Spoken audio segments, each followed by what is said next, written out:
Congress has just 9 days and counting, to pass legislation to avoid a federal government shutdown at the end of the month. That is a big problem for FEMA, the Federal Emergency Management Agency, which, of course, sends aid to communities damaged by floods and fires and hurricanes this year. It's an impasse in Congress and a budget that is already tight, combined, that is threatening to slow down some of that all-important aid.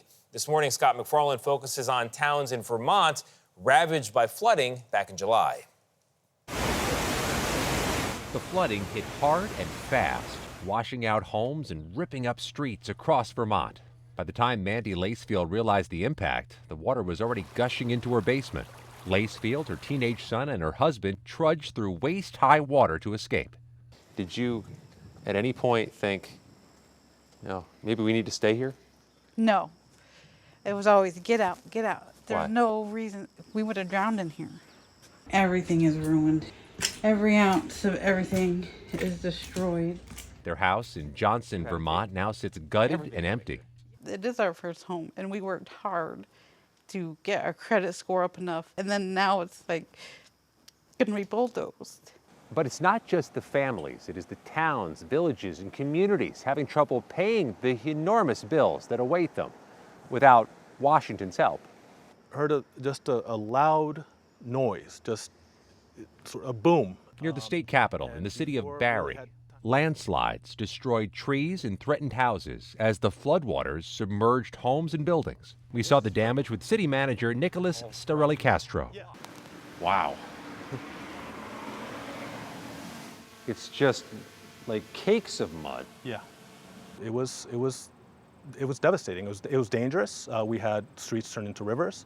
For the repairs that fall on Barrie's shoulders, it means a multi-million-dollar bill for a city with only about a $13 million budget. What do you need Washington to provide to you? We're going to need to have reimbursements that are timely. What happens if that money is delayed significantly?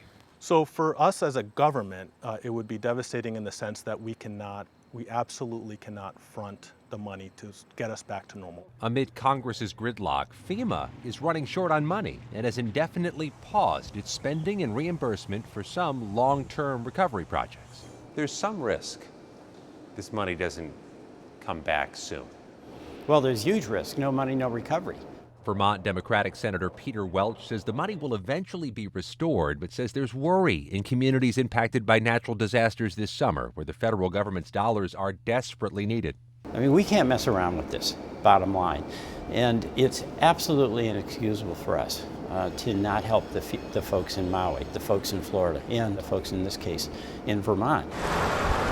Vermonters are just trying to get back on their feet. Thank you. Any packages? Including this post office in Johnson, which is still operating out of a mobile van. The Barrie city manager says any delay in recovery efforts risks the city's economic future and could trigger an exodus of those who can't stay and wait.